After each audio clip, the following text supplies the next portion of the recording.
क्या कुर्बानी का गोश्त गैर मुस्लिम को दे सकते हैं?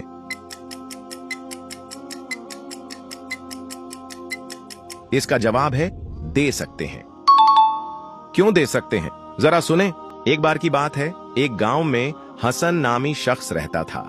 ईद उल औजा करीब थी और हसन ने एक खूबसूरत बकरा खरीदा ताकि कुर्बानी दे सके।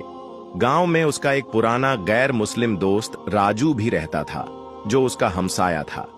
ईद से एक दिन पहले राजू ने मजाक में कहा, यार हसन, ये बकरा तो बहुत प्यारा है, अगर मुझे दे दो तो। हसन मुस्कुराया, फिर सोच में पड़ गया, क्या मैं कुर्बानी का जानवर राजू को दे सकता हूं?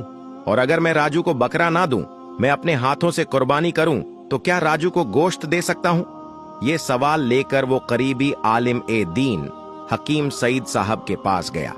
हसन ने पूछा, हकीम साहब, अगर मैं ये बकरा राजू को दे दूं तो क्या कुर्बानी हो जाएगी?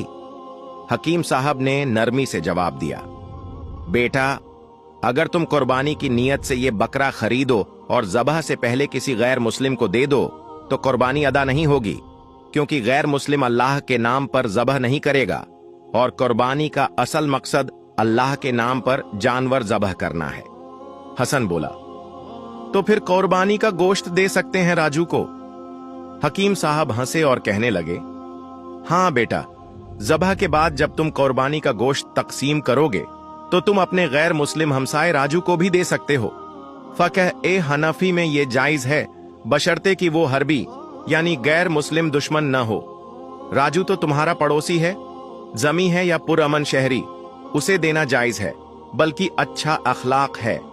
हसन ने खुश होकर कहा, शुक्रिया हकीम साहब, अब मैं कुर्बानी भी सही तरीके से दूंगा और गोश्त में से राजू को भी हिस्सा दूंगा।